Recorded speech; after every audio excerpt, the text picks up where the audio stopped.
जम्मू कश्मीर में दहशतगर्द बर्दाश्त नहीं।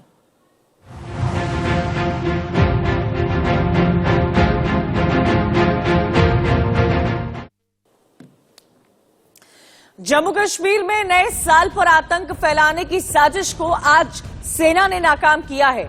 अमन, शांति और विकास की राह पर बढ़ते जम्मू कश्मीर में पाकिस्तान समर्थित आतंकवाद बड़े पैमाने पर गड़बड़ी फैलाने की फिराक में थे और इन सब के बीच में सेना का ये बड़ा ऑपरेशन मुंहतोड़ जवाब दिया है। घातक हथियारों से लैस 4 आतंकियों को मार गिराया है। आपको बता दें कि ट्रक से आए आतंकियों से भारी संख्या में गोला बारूद भी बरामद किया गया है, हथियार बरामद किया गया है। ये आतंकी नए साल में धमकी की फिराक में थे, जिसके बाद केंद्रीय गृह मंत्री अमित शाह ने जम्मू कश्मीर की सुरक्षा व्यवस्था को लेकर बड़ी बैठक बुलाई है। दिल्ली में गृह मंत्रालय की अहम बैठक हुई है, करीब 2.5 घंटे बैठक चली है और इन सब के बीच आपको बता दें कि सेना का ये बड़ा सर्च ऑपरेशन था।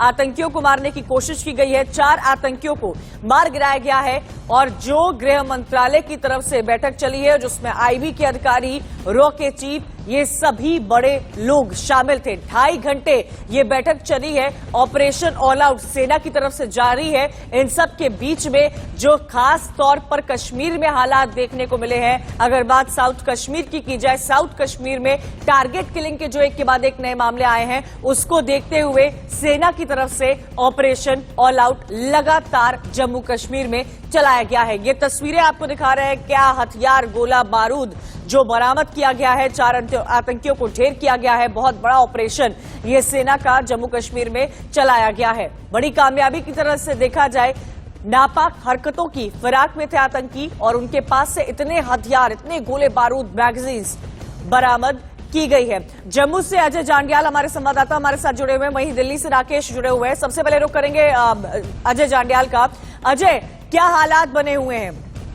क्योंकि देखिए, सेना की तरफ से ऑपरेशन ऑल आउट लंबे समय से जारी है, कई सालों से ऑपरेशन ऑल आउट चल रहा है। इन सब के बीच में बड़ी कामयाबी, 4 आतंकियों को ढेर किया है। हाँ, बिल्कुल आप सही कह रही हैं। जिस तरीके से लगातार ऑपरेशन ऑल आउट चल रहा है, उसका मकसद ही वही है कि पूरे तरीके से आतंकवाद मुक्त जम्मू कश्मीर को करना है और यही सुरक्षा बल कर भी रहे हैं। और जिस तरीके से कल ऑपरेशन हुआ है, जैसे ही भनक लगी कि आतंकी जो हैं एक ट्रक में सवार होकर कश्मीर पहुंचने वाले हैं और हथियारों का जखीरा लेकर जा रहे हैं, तो ऑपरेशन को लॉन्च किया गया। आपको इसमें कुछ खास कड़ियां, जो एक्सक्लूसिव जानकारी हमारे हाथ लगी है, मैं आपसे शेयर करना चाहूंगा। आपको बता दूं कि ये जो आतंकी थे, इनका संपर्क जो है वो जैश ए मोहम्मद के साथ था, जो आतंकी संगठन जिसको पाकिस्तान से बैठकर जो है आपको बता दूं कि चलाया जाता है और पाकिस्तान इसे पूरे तरीके से ISI जो है इसे चलाती है। वहीं अगर बात की जाए तो हर साजिश के पीछे जैश के कमांडर की बात आ रही है और उसका अशाक मौलवी जो है इसका मास्टरमाइंड है इस पूरे जैश के ऑपरेशन जो जम्मू कश्मीर में पिछले कुछ समय से चलाए जा रहे हैं। वहीं अशाक मौलवी और आशिक निगरू की बात की जाए तो ये वही वर्तमान कमांडर हैं जो जम्मू कश्मीर में लश्कर के जैश ए मोहम्मद के सभी ऑपरेशंस को अंजाम दे रहे हैं। आपको ये भी बता दूं कि आशिक मौलवी का आशिक निगरू का जो एक भाई है, उसे 2018 में एक एनकाउंटर में जो है वो गिरफ्तार किया गया था। वो भी उस समय भी वो ट्रक में आतंकियों को लेकर कश्मीर जा रहा था और हथियारों के साथ उसे गिरफ्तार किया गया था। तो ये सारी चीजें जो है इसी से जुड़ती नजर आ रही हैं। कल जो एनकाउंटर हुआ था तो उसमें आप देखें तो किस तरीके से वहां पर AK-47 राइफल हो, उनकी तादाद 7 थी। इसके अलावा M4 राइफल जो है वो राइफल है जो अमेरिकन फोर्सेस ने उस वक्त तालिबान में अमेरिकन जो फोर्सेस गई थी उनको दी थी। तो वो कहीं ना कहीं एक तार जुड़ते दिख रहे हैं कि वो तालिबान से हथियार जो पाकिस्तानी आतंकी वहां गए थे उनको दिए गए हैं और वही हथियार अब जम्मू कश्मीर में पहुंच रहे हैं। और ये असला जितना वहां से बरामद हुआ वो साफ दर्शाता है कि इनका मकसद कश्मीर में पहुंचकर किसी बड़े हमले को अंजाम देना था। एक तरह से हथियार है ये। राकेश भी हमारे साथ दिल्ली से जुड़े हुए हैं। राकेश, दिल्ली में गृह मंत्रालय की हाई लेवल मीटिंग हुई और ये मीटिंग लगभग 2.5 घंटे चली है। आईबी के चीफ, रॉ के चीफ, सेना के बड़े अधिकारी इस मीटिंग में मौजूद थे। क्या निष्कर्ष निकाला गया इस मीटिंग को लेते हुए? अगर पिछले साल की बात की जाए, साल खत्म होने वाला है, इस मीटिंग के क्या मायने हैं? खास तौर पर अगर साउथ कश्मीर में जो टारगेट किलिंग के मामले लगातार बढ़ते आए हैं, उस पर मीटिंग में क्या फैसला लिया गया? देखिए, गृह मंत्री अमित शाह की अगुवाई में 2.5 घंटे से ज्यादा चली बैठक, और इसमें जो आईबी चीफ की ओर से प्रेजेंटेशन दिया गया है, साथ ही साथ जम्मू कश्मीर डीजीपी की ओर से पूरी जानकारी दी गई है कि आखिरकार कौन कौन से जो कड़ियां हैं जहां पर खासतौर पर आतंकी संगठन जो है निशाना बनाने के फिराक में है। इस तरह के लगातार इनपुट्स मिल रहे थे पिछले कई दिनों से कि जो आतंकी हैं बड़े हमले करने के फिराक में है, और खासतौर पर पाकिस्तानी खुफिया एजेंसी आईएसआई और पाकिस्तानी सेना द्वारा आतंकियों की घुसपैठ लगातार कराने की योजना लगातार बनाई जा रही है। सटीक इंफॉर्मेशन, सटीक जो है जानकारी होने के बावजूद जिस तरह से आपने देखा कि कल कार्रवाई की गई, 4 आतंकियों का सफाया किया जा सका।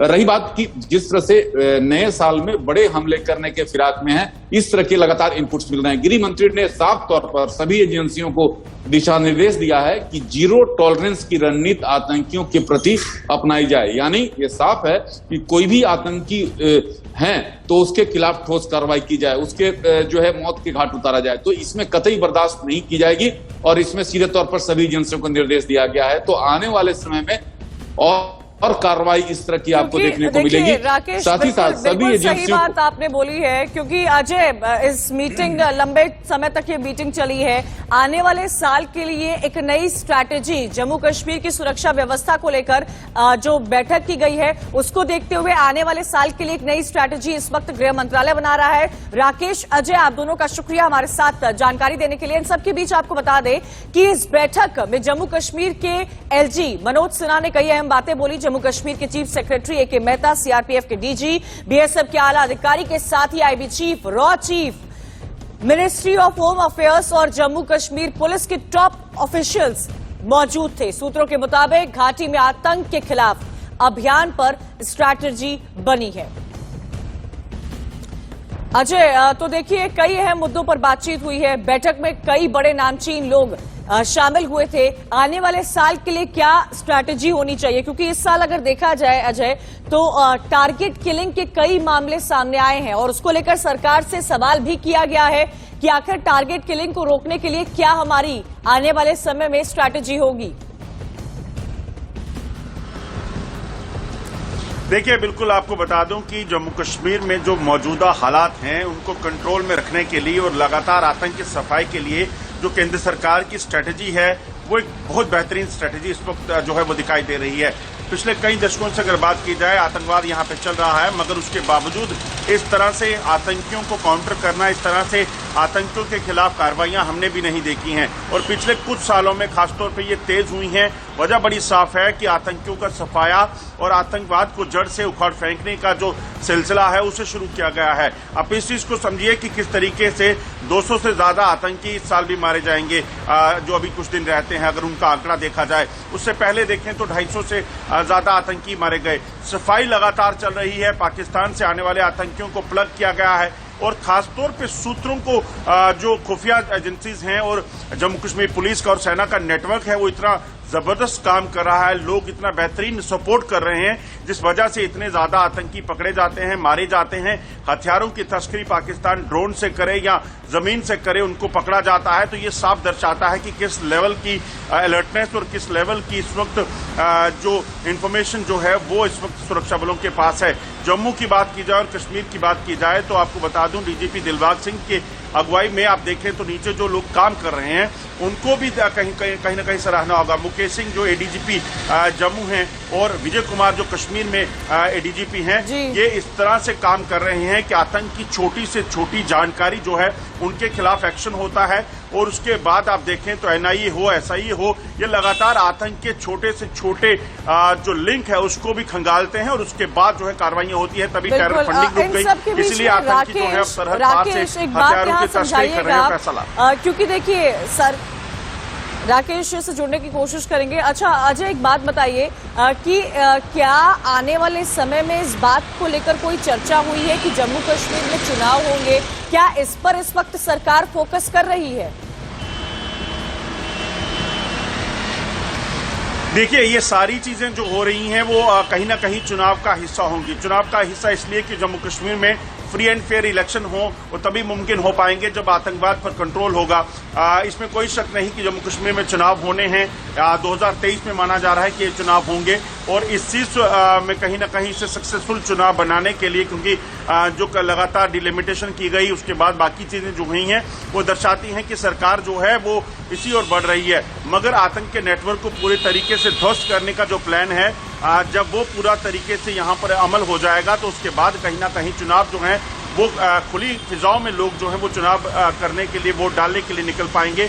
इसको जरूर समझना होगा। बिल्कुल राजनीतिक जो दल हैं वो लगातार चाहते हैं कि जल्द चुनाव हो जाएं, मगर चुनाव जो कब होंगे इसका फैसला इलेक्शन कमीशन करेगा। मगर इस वक्त सुरक्षा बलों के पास जो जिम्मेदारी है, कल गृह मंत्री ने मीटिंग करके एक बार फिर साफ किया कि कश्मीर आतंकवाद मुक्त करना है। इस चीज को लेकर जो करना पड़े वो करिए। फ्री हैंड जो है वो कहीं ना कहीं सुरक्षा बलों को मिला है। लगातार से सरकार की टेररिज्म के खिलाफ जीरो टॉलरेंस की पॉलिसी रही है और इसी पॉलिसी को लेकर कई बार अहम बैठकें भी की जाती है। आऊंगी अजय आपके पास। गृह मंत्री की हाई लेवल की बैठक में जम्मू कश्मीर में सुरक्षा हालातों को लेकर कई चर्चा की गई, समीक्षा भी की गई। सूत्रों के हवाले ये जानकारी मिल पा रही है कि इस बैठक में घाटी में पाकिस्तान की ओर से और पाकिस्तान समर्थित आतंकियों के पूरे सफाई को लेकर अहम चर्चा की गई है। इसी के साथ घाटी में शांति बनाए रखने के लिए कदम उठाए जा रहे हैं और क्या कदम आने वाले समय में उठाए जाएंगे, इनको लेकर भी अहम चर्चा की गई है। केंद्र शासित प्रदेश में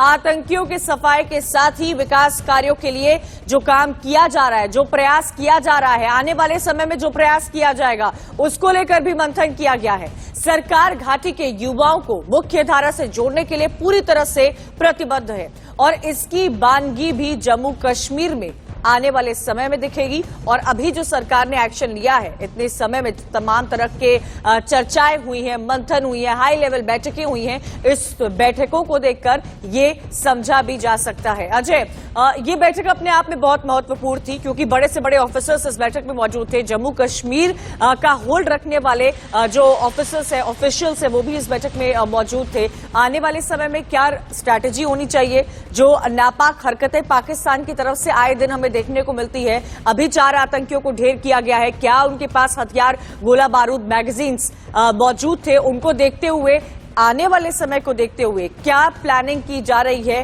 क्या एक्शन प्लान होगा ऑपरेशन ऑल आउट में? देखिए, मैं आपको बता दूं कि जो ऑपरेशन कल हुआ उसमें जो है उसमें जो 4 आतंकी मारे गए हैं उनके पास AK-47 rifles, hand grenade, Chinese pistols, इसके साथ साथ M4 राइफल्स और भारी मात्रा में हथियार, गोला बारूद, ड्राई फ्रूट और मेडिसिन जो है वो उनके पास से मिली है, जो दर्शाती हैं कि कहीं ना कहीं आतंकी जो हैं बड़े जो है मंसूबे लेके यहाँ पहुंचे थे। वहीं दूसरी चीज, इन आतंकियों के पास से हथियार के मिलने के साथ साथ इस चीज को भी देखा जा रहा है कि आशिक नंगरू जो पाकिस्तान में बैठा हुआ था, हो सकता है कि लश्कर तोयबा का कमांडर जो है वो भी इसमें शामिल हो। इसी लिए इनके DNA सैंपल लिए गए हैं और उसके साथ साथ आशिक नंगरू के जो परिवार है उसके माता पिता जो है उनके भी सैंपल लेकर और DNA लेकर उनसे मैच किया जाएगा कि क्या ये वही आशिक नंगरू है जिसको लश्कर की कमान जम्मू कश्मीर में सौंपने के लिए लश्कर के आका ने भेजा था और उससे समय रहते सुरक्षा बलों ने मार गिराया है।